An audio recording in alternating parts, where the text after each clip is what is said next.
Na naman ako. Okay, sorry, nakamute ulit ako at ngayon ko lang na-on. So, ang sinasabi ko kanina is today we're talking about RC circuits. Okay, and dito, pag sinabi nating RC circuits, we're referring to resistors and capacitors in series.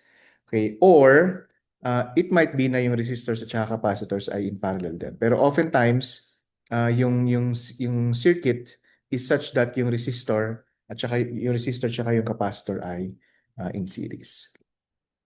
Wait lang, ayusin na ako sandali.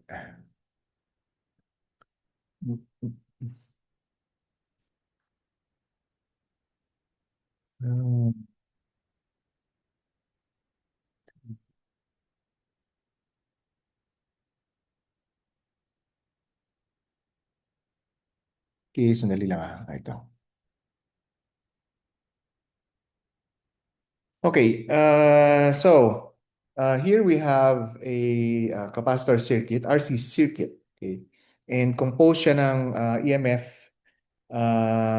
tapos resistor, capacitor in series. Dito meron ding switch.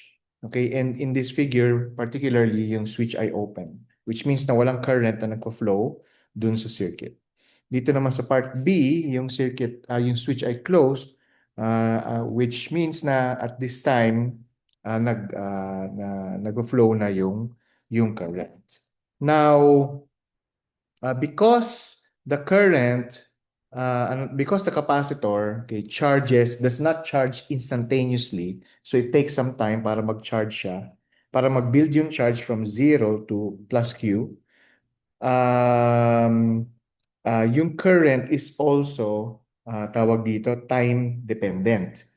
Okay, so nag-increase yung current as the capacitor is charging.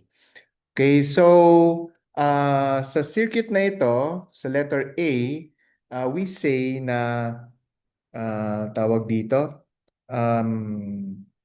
at the initial time, so at t equals 0, okay, syempre yung current is 0 and there's no charge at the capacitor. So hindi pa fully charged yung capacitor. Okay? And then after some time, okay, mag-i-increase yung current. Okay? And yung current na yan ay dependent sa time and ganun din yung pag-charge ng capacitor. Pero remember na yung capacitor charges, okay, from 0 to yung maximum charge niya to yung maximum charge, which is in this case it's Q. Okay, so yan yung ano natin. Yan yung magiging tawag dito conditions when we solve for this circuit. Now to describe this circuit, okay, tignan natin tong circuit na ito. To describe yung mathematics involving this circuit, tignan natin itong circuit na ito. So we have three circuit elements. Okay, so we can use Kirchhoff's voltage rule. So we pick this loop, for example. Okay, so iisa lang yung loop na ginagamit natin. Okay, and wala tayong junction. So if we follow that loop, we have, for example, sum ng voltages, we have positive E, and then kita nyo na yung direction ng loop ay pareho sa direction ng current. So that's minus IR. And then yung voltage, if you recall, Q is equal to CV. So yung voltage, okay, ay yung voltage across the capacitor ay equal sa Q over C. Q over capital C. Okay. Now, if you notice then, gumagamit ako ng capital letters and then meron din ako ginagamit na small letters. Now, if you read sa mga textbooks, sa kahit anong textbooks, sa physics or sa electronics, when you use capital letters, it means that yung mga parameters na to ay walang time dependence. Pero when you use the small letters like this one, instead of using capital I used small I and small q. Okay, ibig sabihin, yung mga variables na yan ay merong time dependence. Okay? So, now we go back here at tignan natin kung ano yung voltage nung capacitor. Okay, so ang voltage ng capacitor dito is minus Q over C. Okay? And equal yan sa 0. Okay. Now, how do we relate itong mga parameters to sa isa't isa? So there must be some variable na iisa lang yung ano natin, isa-solve natin. Actually, ang gusto natin malaman dito is ano yung charge at saka ano yung current kasi everything else is given. Yung EMF is given naman, yung resistance is given, and yung capacitance is given. Now, we know by definition na yung current ay equal sa rate of change ng charge. So, if we replace yung current dito with this dq dt, then we have, tapos ilipat din natin yan sa kabilang side, no? Then we have dq dt equal to E minus Q over C. And then, of course, meron din tayong R dyan. And if we divide everything by R, okay, we get dq dt equals E over R minus Q over RC. Okay, or -1 over RC, and then E Q minus C E. Okay, so now we have a differential equation. Okay, and tawag dito,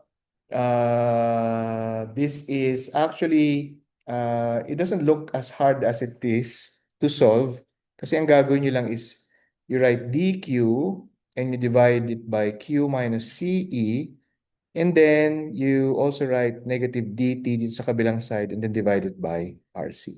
Okay, so madali lang itong isolve, medyo straightforward to. Okay, and this will give us ln, ln ng Q minus CE. Okay, and tawag dito, equal to sa negative T over RC.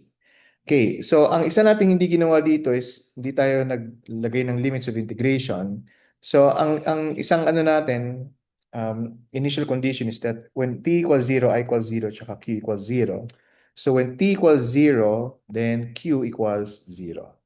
Okay, and then when t equals, let's say t, sabihin natin t prime to. So t at some t, and then yung charge ay q. So q prime.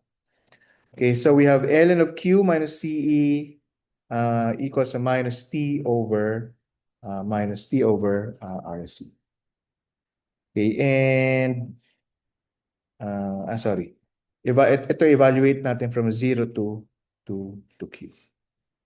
Okay, so pag in-evaluate natin yan from 0 to q, we get ln ng q minus ce. Yan yung upper limit. Then yung lower limit is ln ng negative c. Okay, minus ln ng ce. Okay, and then ln ng negative ce.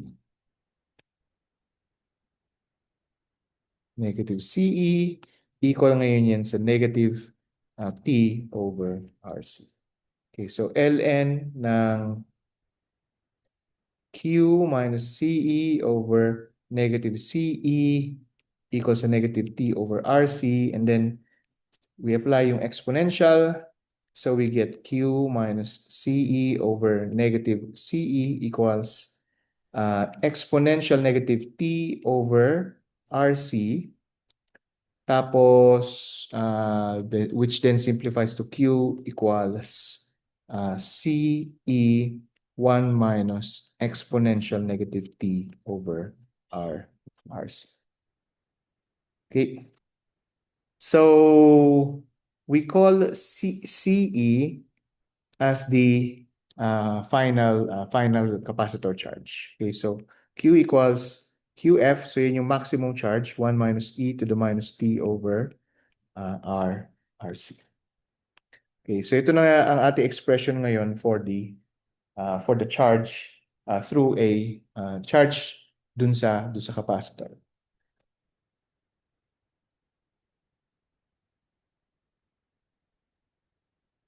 Okay? Pag may tanong kayo, ano i-turn on nyo lang yung mic nyo kasi hindi ako nakatingin sa sa Zoom. So, tanong nyo na kaagad yung question. Okay, and then excuse me. And then we know na yung current is equal to dq dt. So from there, I is equal to dq dt. If we take the derivative of q with respect to time, then we have qf 1 minus exponential negative t over rc. Okay, so I equals qf, diba constant na naman yan, it's just ce. Okay, qf. And then yung first ay magiging 0, yung susunod ay negative ng negative 1 over rc. So 1 over rc exponential negative t over rc. Okay, and I is equal to qf over rc exponential negative t over rc. Okay, or if we say na yung initial current is qf over rc, then we can write I is equal to I naught exponential negative t over rc. Okay, so now we have expressions for both the charge, okay, dun sa capacitor at saka current flowing through the capacitor. Okay, so how does this look like? Pag inano natin yung capacitor.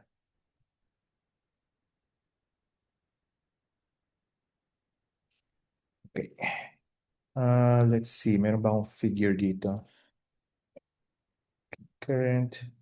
Okay, walang figure. Sige. Kunin ko lang yung figure dun sa book. Dali lang. 4.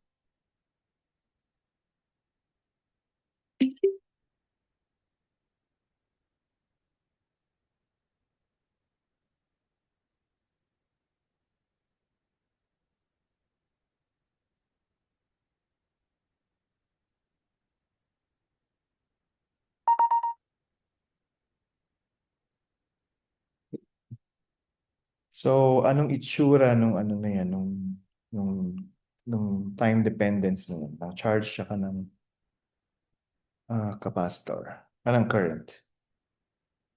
So ganito yung magiging itsura niyan. Okay, if you recall, yung charge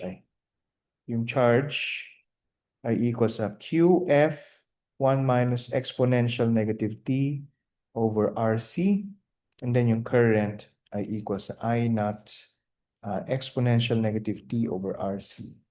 Yung qf is equal to capacitance times yung EMF, and then yung I naught ay equal sa yung qf over rc. Okay, and then since ang qf ay equal sa c E, then RC, so this is just yung EMF divided by yung R. Okay, which is expected naman. Okay, explain ko kung bakit ito yung ine-expect natin. Okay. So, first of all, at t equals 0, sinabi natin, okay, na at t equals 0, sinabi natin na yung capacitor ay wala pang charge. Okay, at yun yung nakikita natin dito. So, hindi pa charged yung capacitor at t equals 0. Gamitin natin kulay ito. So, hindi pa charge yung capacitor at t equals 0. Tawag dito. Of course, wala ring current na dumadaan at t equals 0 if the switch is open.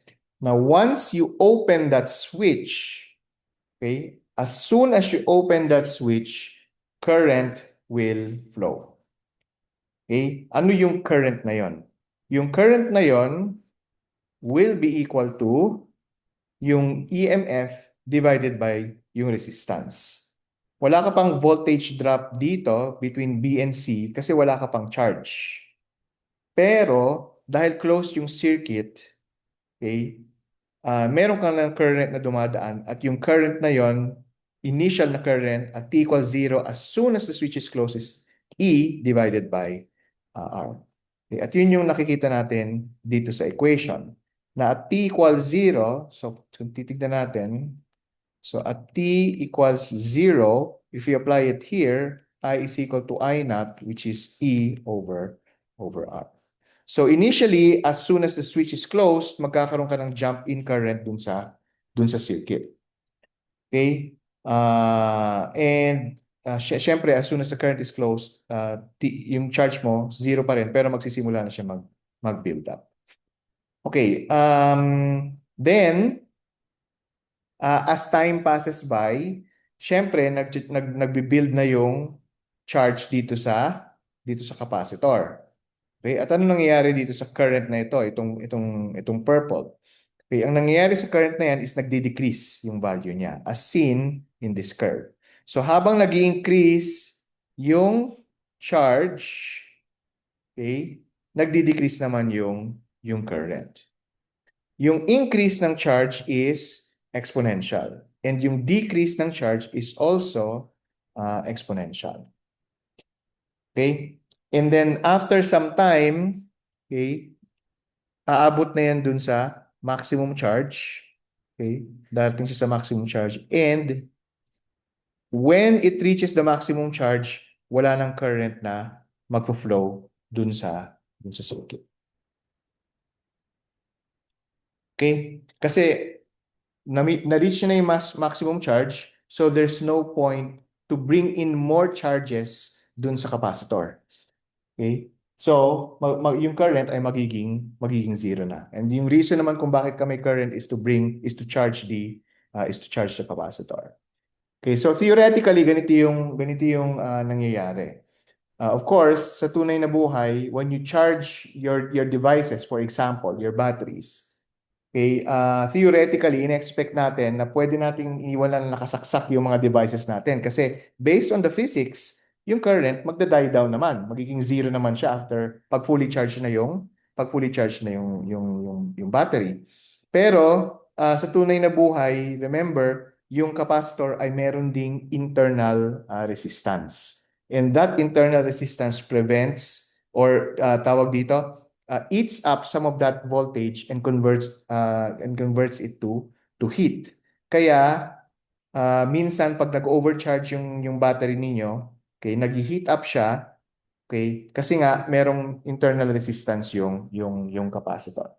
Okay, at yung internal resistance na yan ay pag-aaralan ninyo sa Physics 173 in the next semester if I remember correctly. Okay, pero 'yun, yun yung nangyayari dito. Okay, so ulitin natin at T equals 0, wala kang charge, wala ka ring current. As soon as the switch is closed, zero pa rin yung current pero zero pa rin yung charge pero bigla ka magkakaroon ng current. Okay, maximum yung current at yung current na yun ay may value na E over R. Now, as time passes by, mag-i-increase yung charge, okay, and magdi-decrease naman yung current. Okay, yung kanilang increase at saka decrease ay exponential. Okay, so ganun basically yung nangyayari. Now, syempre, isa sa mga tanong natin dito, gaano katagal bago siya maging fully charged? Okay, so yung question na yon can be answered using a parameter ng tawag natin ay time constant. Okay, so sulat ko dito. This is the Greek letter tau at tatawagin natin yang time constant. Okay? So yung time constant na yan is actually equal to RC, which is yung nandoon sa exponential, yung product ng resistance at saka ng capacitance. So yung product na yan actually dictates kung gaano kabilis or kung gaano kabagal mag-charge yung capacitor. Okay? So ano bang definition nung time constant? Okay, so the time constant is the time it takes for the capacitor to reach 63.2% of its value. Okay, or 36.8% of its value.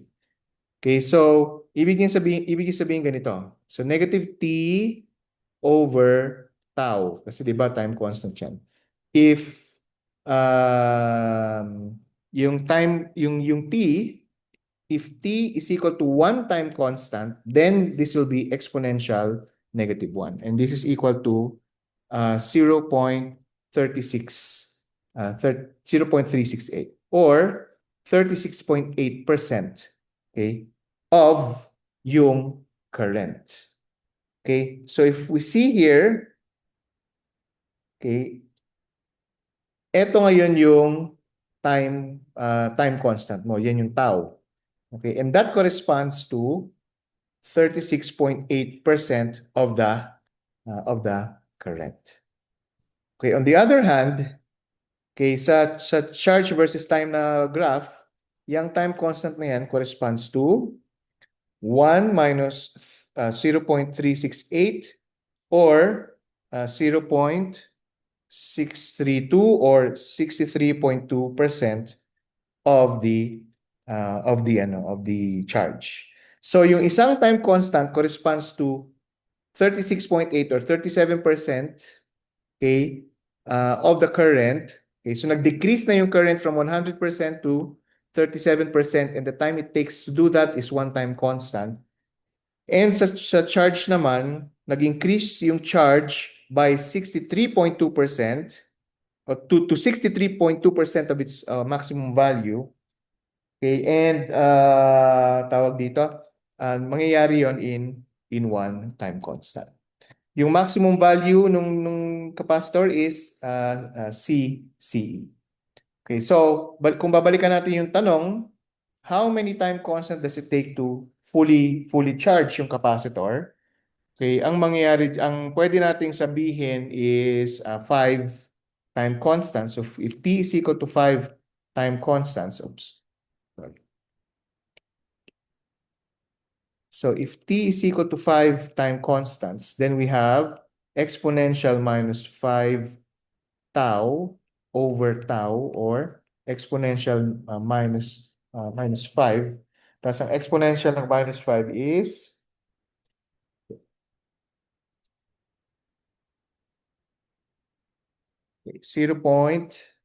this is 0.00674. Okay? Tuwan-tuwa siguro kayo dyan, ano? May 6-7. Okay. So, which is less than 1%, di ba? It's 0.67%.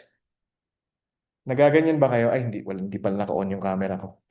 Okay, so yung 0.67% is already very small, di ba? So you can consider it as approximately equal to 0. So after 5 time constants, you say na fully charged na yung capacitor and yung current ay 0 na through the RC circuit. Okay. So any questions?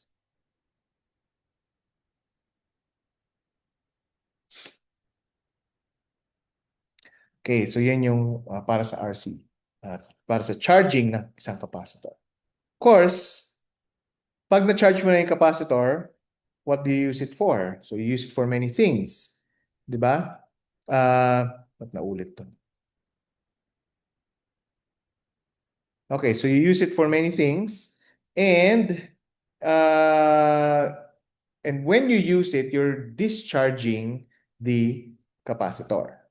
So dito naman sa figure na ito, hindi na natin kailangan ng EMF kasi i-discharge na nga natin yung capacitor, di ba? So now we simply have two circuit elements, R and C.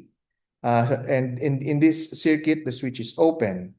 On the other hand, dito naman sa circuit na to, the switch is closed.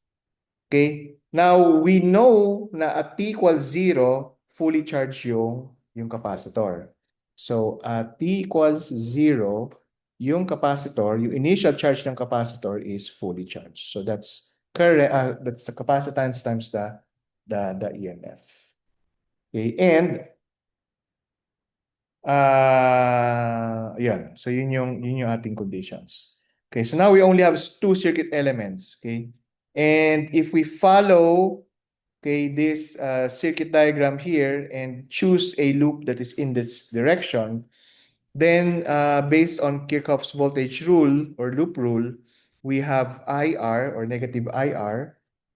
So, cause negative IR and then negative DQ, a negative Q over minus Q over C equal to 0.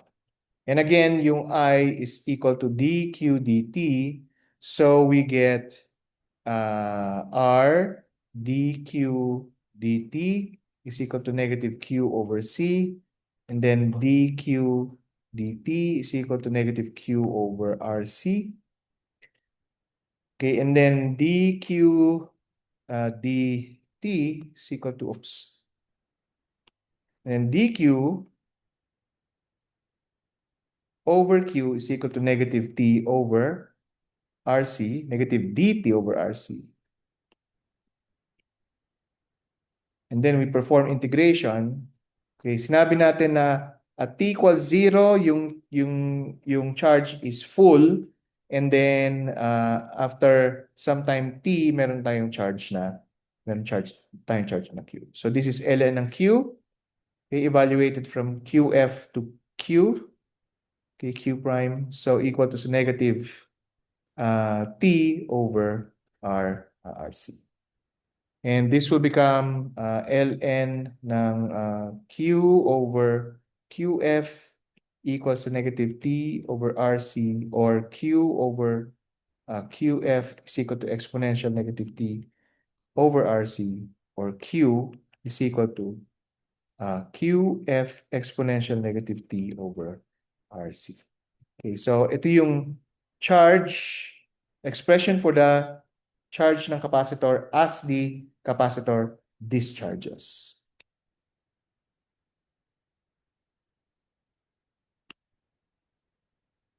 Okay, and what about yung current? So yung current, so yung sinabi natin dito, it's dQ dt. So I equals, dito ko na lang ilalagay. So I equals dQ dt. So I equals QF times negative 1 over RC exponential negative T over RC, or I equals negative QF over RC exponential negative T over RC. Pero yung QF is C times E, diba? So this will become negative E over R exponential negative T over RC. Okay, so ito na yung ating expression for the current as the capacitor discharges.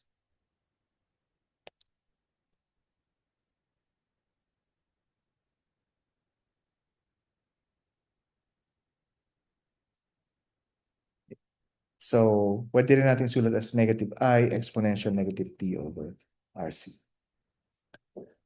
Okay, and if we draw that time dependence, then we have this drawing here. So at T equals 0, yung charge sa capacitor is full, equals at C times E, and yung current ay anong tawag dito? Negative I naught. Which means na dito sa drawing, okay, yung actual current dito is opposite dun sa in-indicate dun sa purple na curve. Okay, so yung actual na current is actually in the opposite direction. Excuse me. Okay.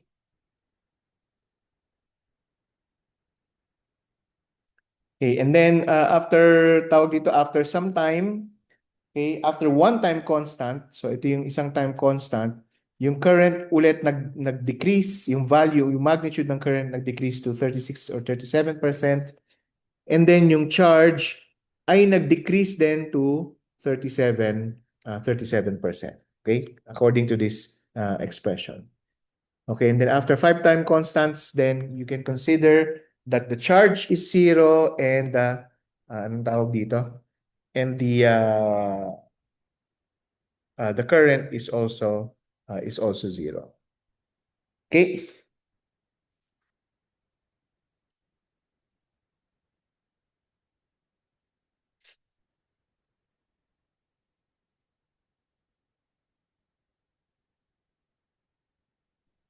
So, what about yung power?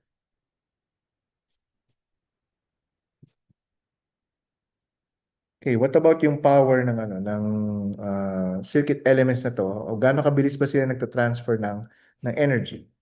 Okay, so if we take a look back here, okay, we have three circuit elements. So, ang gagawin lang natin is i-add up lang natin yung mga or isa-sum lang natin yung mga power nila, okay?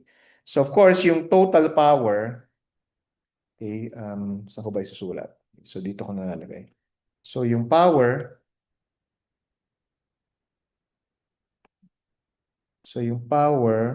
okay, yung total power is given by the EMF. So, that's E times yung current na I, okay? And then, i-distribute niya yan dun sa power dun sa resistance. So, I squared R at saka dun sa capacitance, which is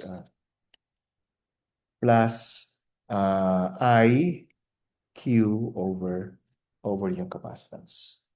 Okay, so very straightforward naman yan pagdating sa power since these are all scalar quantities.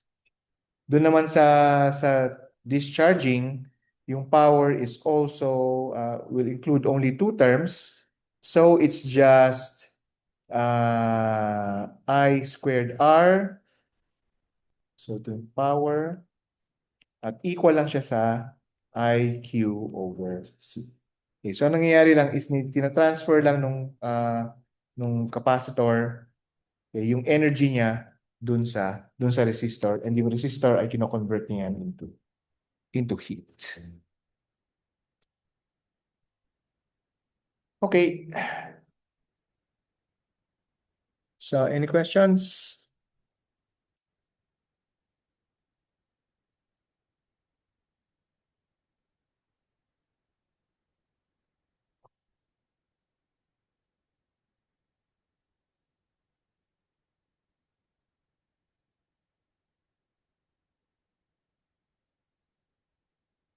Okay, so kung walang tanong, then let's consider an example. Okay, so sample 26.12, charging a capacitor. So we have a 10 mega ohm resistor connected in series with a 1 microfarad capacitor and a battery with EMF 12 volts. Okay, before the switch is closed at time t equals 0, the capacitor is uncharged. Okay, so A, what is the time constant? B, what fraction of the final charge QF is on the capacitor at t equals 46 seconds? And C, what fraction of the initial current I naught is still flowing at t equals 46 seconds? Okay, so yung given na quantities dito,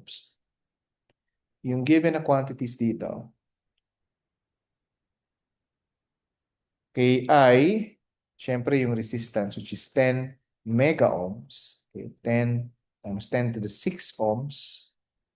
Okay, yung capacitance which is 1 microfarad or 1 times 10 to the minus 6 farad. Okay, yung EMF which is 12 volts. And before the switch is closed at time t equals 0, the capacitor is uncharged. Okay, which is what we were doing this derivation earlier.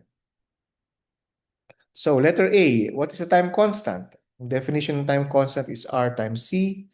So this is parang straightforward lang. So 10 to the 6 ohms times 1 times 10 to the minus 6 farad. Then we get 10 seconds. Okay, so it takes 10 seconds for the capacitor for the charge in the capacitor to increase to 67%. Okay, and the current to decrease to 37%. Okay, letter B. Ano yung fraction of the final charge QF that is on the capacitor at t equals 46 seconds. So Q is equal to QF times 1 minus exponential negative t over RC. Okay? Now, since it's only asking for the fraction, ang gagawin lang natin is i-divide lang natin by QF. And this will give us already yung fraction. Then I'm going to write 10 seconds here kasi na-compute na natin yung ano na yan, yung time constant na yan. So this will give us 1 minus, ilan yun? 40. So yung time dito is 46 seconds. So 46 seconds divided by 10 seconds, and this will be 0.99, okay, which is expected kasi 46 divided by 10 is 4.6, so medyo malapit na siya sa 5, di ba? So halos fully charged na yung capacitor ninyo. Okay, and then letter C, what fraction of the initial current is still flowing at t equals 46 seconds? So yung expression natin for the current is I equals I naught exponential minus t over RC. And since pinapahanap yung fraction, we only need to divide it by I naught. So we have negative t over 10 seconds, and this is equal to negative t, or negative 46 seconds divided by 10 seconds, or 0.01, 0.01, or about 1%. Okay? So, yan yung sa pag-charge ng capacitor.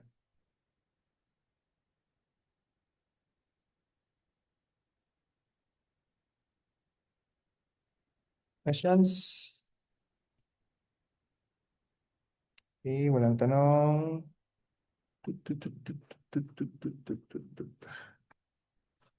Okay, sige. Then we move on to the next example, discharging a capacitor. So when we discharge a capacitor, okay, also in this problem, the resistor and capacitor of example 26.12 are reconnected as shown in figure 26.22. So the capacitor has an initial charge of 5 microcoulomb and is discharged by closing the switch at t equals 0.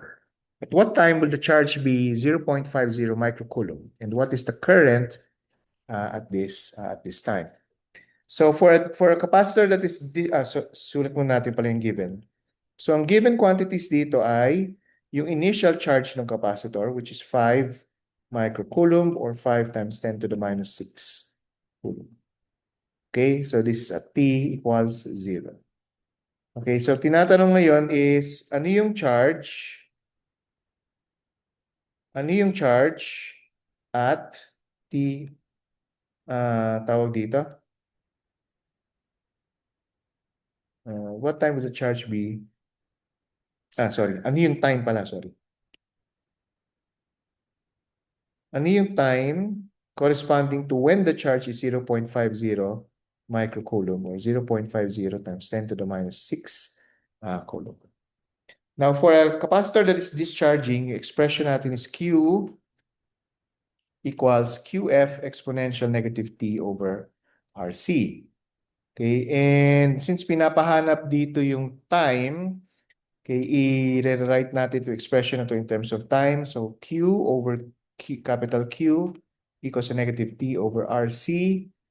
So negative t over RC is equal to ln ng Q over Q. Okay, and then t is equal to negative RC ln ng Q over QF. So, given yung yung resistance,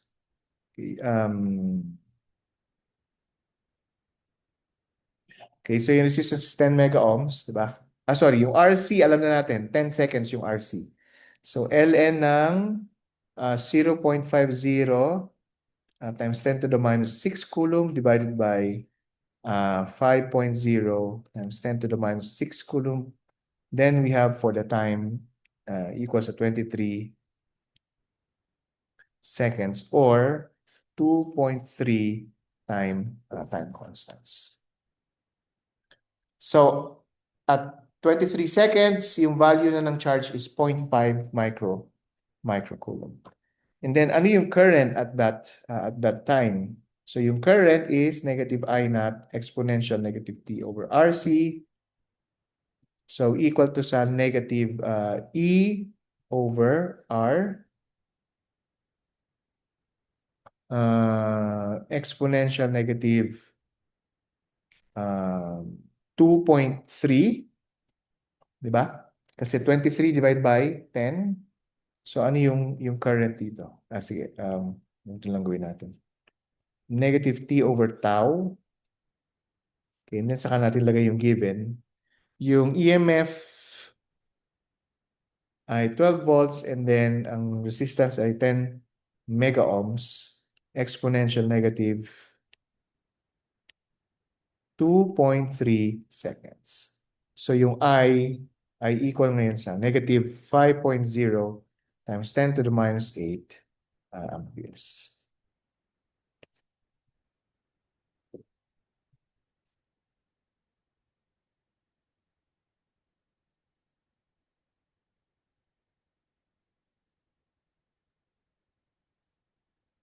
Okay, any questions?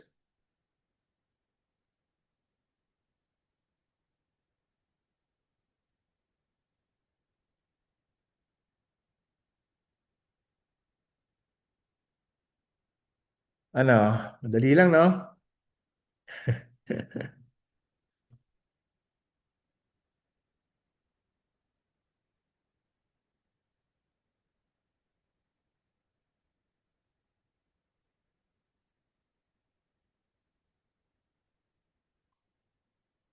Okay, let's solve one more problem.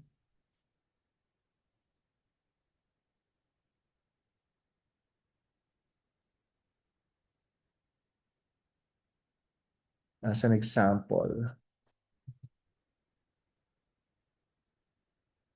ano bang maganda?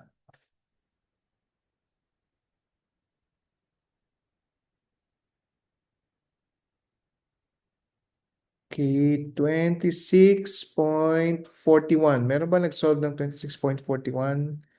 Tingnan nga natin sa ano. Okay, 26.41,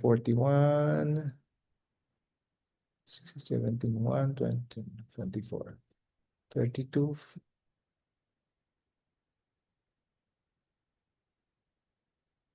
Okay, sige. Wala nag-solve ng 26.41. At least as far as okay, ito ang ano yun natin. Yan ba o ito? Ito lang. Sige.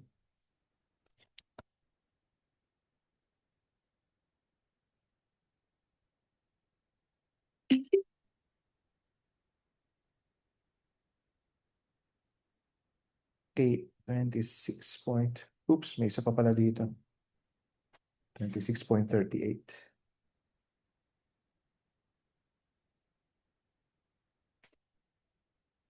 Sige, ito na lang.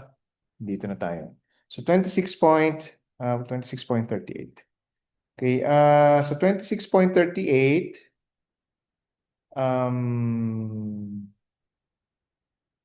anong pinapakita dito? Wait lang.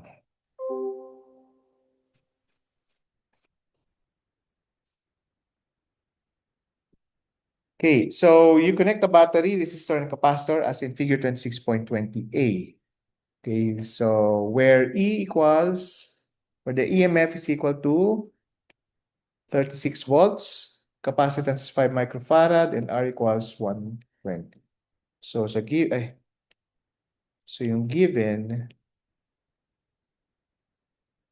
is EMF equals 36 volts.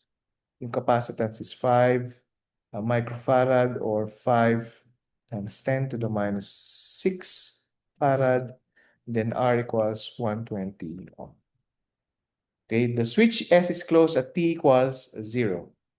So when the voltage across the capacitor is 8 volts, what is the magnitude of the current in the circuit? So when the voltage is 8 volts, ano yung magnitude nung current?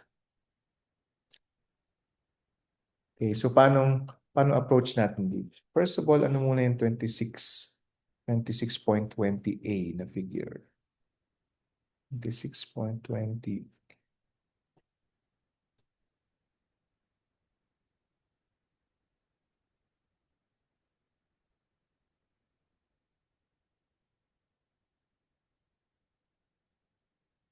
$26.38.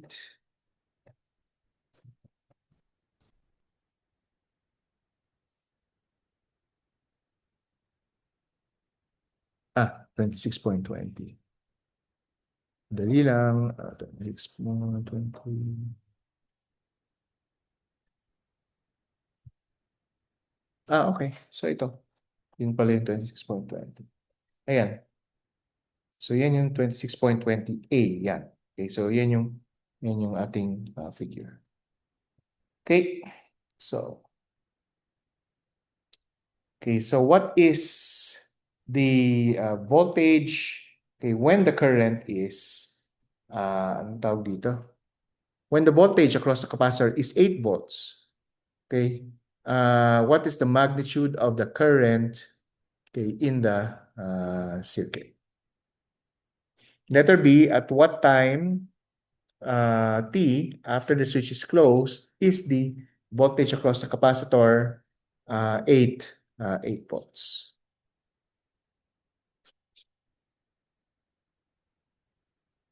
Okay, and when the voltage across the capacitor is 8 volts, ano naman ano yung rate of energy being stored in the capacitor?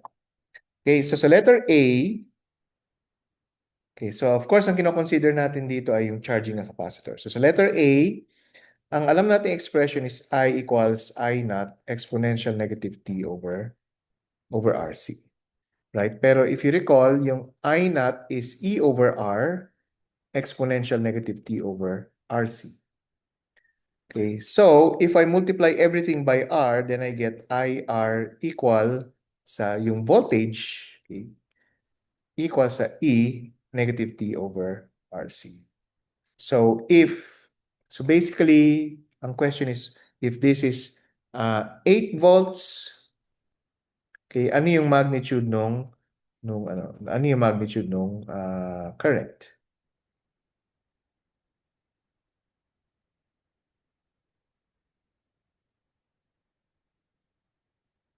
Okay, ano yung magnitude ng current when this is 8 volts? Okay, at T equals some value.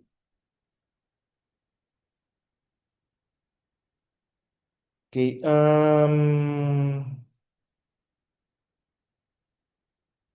dali. Meron ako solution dito pero niisip ko kung merong ibang possible na solution.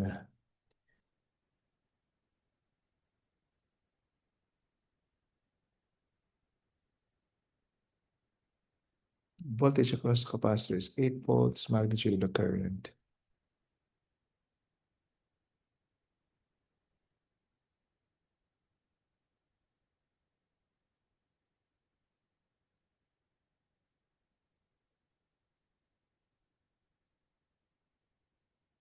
Okay, sige. Actually, meron naman. Okay, we don't really need to use this kasi voltage across the capacitor is 8 volts. Ano yung current?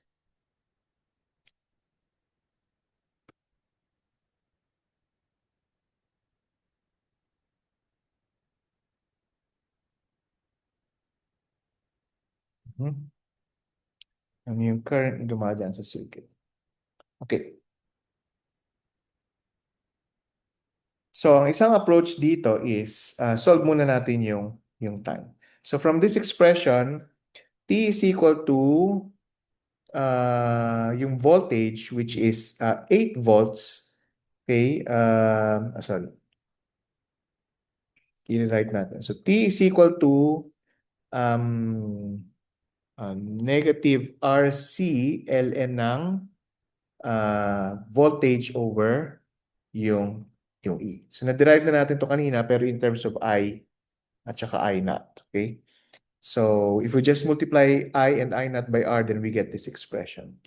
Yung RC, hindi natin alam, pero pwede natin isolve yan. That's 120 ohms times 5 times 10 to the minus 6 farad. And then Ln ng 8 volts divided by 36 volts. So yung time na to is 0.9 times 10 to the minus 3 seconds or 0.9 milliseconds. So we actually solved for the time first.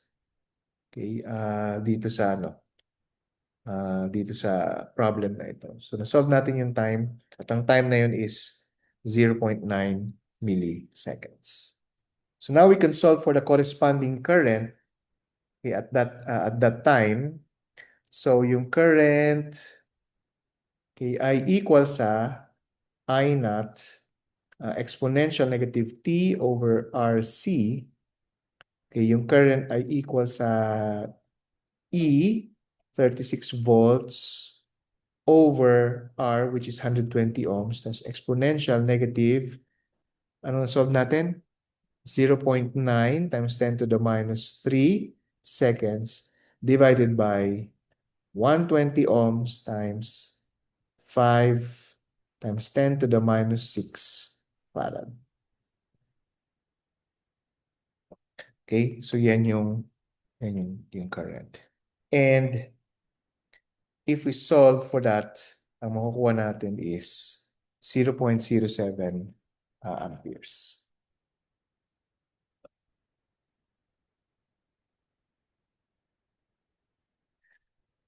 Okay, now incidentally, you can simply solve for the current straightforward 8 volts divided by anong tawag dito? 120 ohms. And if you do that, you get 0.067 amperes. Okay, which is the same dun sa na-compute natin, okay, by using yung expressions for the charging and discharging ng capacitor. Okay, so this is A and B. So now, ang solve na lang natin is yung letter C. So when the voltage across the capacitor is 8 volts, at what rate is the energy being stored in the capacitor? Okay, so anong expression natin dun sa capacitor? Yung rate of energy exchange. So sa capacitor, it's IQ over C.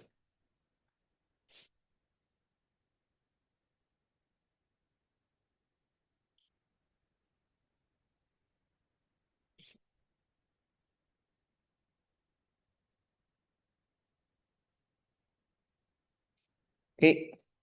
Now, ano ngayon yung Q? Yung Q, yung charge dito is, ay meron tayong expression for the charge, di ba? It's a CE exponential, 1 minus exponential, 1 minus exponential negative t over RC. Okay, and ang gagawin natin dito is i-apply natin yung capacitance. So 5 times 10 to the minus 6 farad, okay, times yung total voltage, 36 volts, and then times 1 minus exponential negative 0.9 milliseconds divided by 120 ohms times 5 times 10 to the minus 6 farad. Okay. Okay, and then you get a charge which is equal to, okay, ito yung part na hindi ko kinompute. Pero anyway, paki-compute na lang kung ano yung value ng charge na yan. And when you get the charge, so letter C ito, no? Saan ko sinulat yung power? Okay. So when you get the charge, you can get yung power. So IQ over C. We already know yung I, okay, which is 0.067 amperes. We also know yung capacitance, which is 5 times 10 to the minus 6 farad. Okay, and then i-compute nyo yung Q, tas ang dapat na makukuha niyo dyan is 1.87 watts.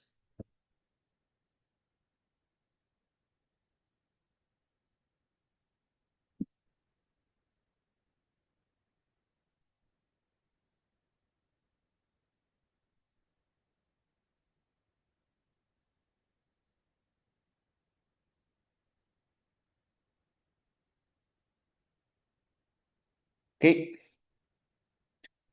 Of course, there's an alternative.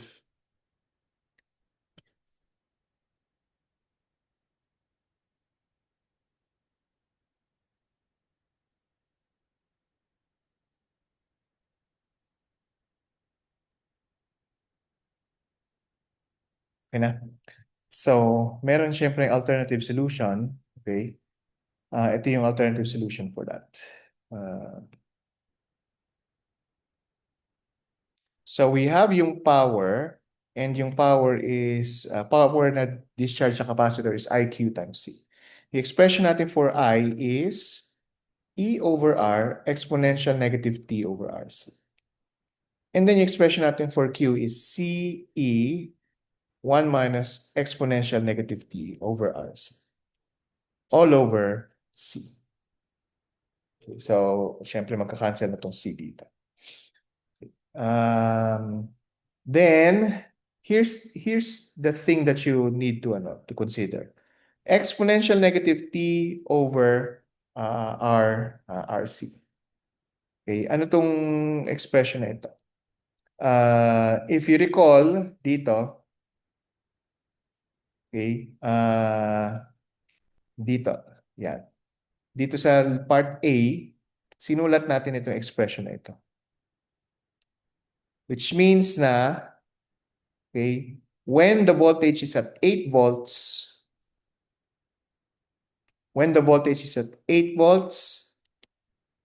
okay, so actually isulat ko lang dito sa kabilang page. Okay, so V is equal to E. So when the voltage is at 8 volts, okay, and then yung E is 36 volts of course, then yung E minus T over RC, ito yung T na nagko-correspond sa 0.9 milliseconds, di ba? When the voltage is 8 volts, the time is 0.9 milliseconds. At yun naman yung hinahanap natin. Ano ba yung power at that particular time? So we can actually replace this and this by V over E.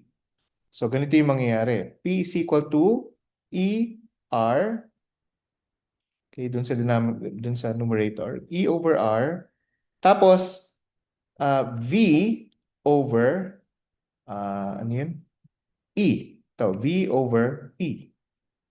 Okay, yan yung first term. And then yung second term is, so na-cancel na yung C, no? E, tapos 1 minus V over E.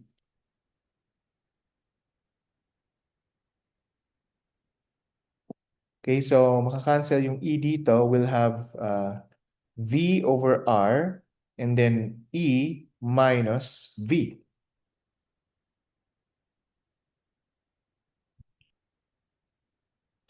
Okay, now V is 8 volts and R is 120 ohms and E is 36 volts minus V which is 8 volts. So yung power dito is 1.87 watts. Okay? So kung ayaw niyong mag-solve nung exponential na katulad dito, you can just analyze kung anong nangyayari and use this alternative na solution. Okay, so any questions?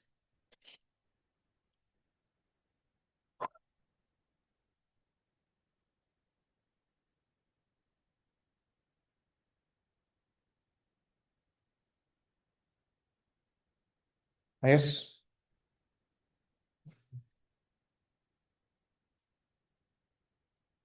Yes, go ahead. Turn on mo na lang yung mic mo. Kailan po ulit gagamitin yung isa pong like equation sa power, yung may I squared chuchu. Um, wala tayong expression na I squared chuchu.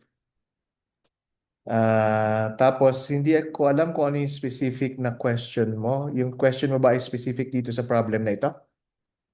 Ay, hindi pa yung sa kanina lang. About sa power. Sa early, Or yung I squared R pala equals something. ito? Yes. Yes. Hindi, yan talaga yung expression mo for ano, di ba? For a resistor, for a resistor, di ba, ang power is I squared R. For a capacitor, ang power is ang tawag dito, Q, ano sinulat ko doon? IQ over C. Okay. IQ over C. Okay, and then for a voltage source, it's EI. So yan yung mga expressions for power. Okay, sir. Thank you, sir. Okay, any more questions?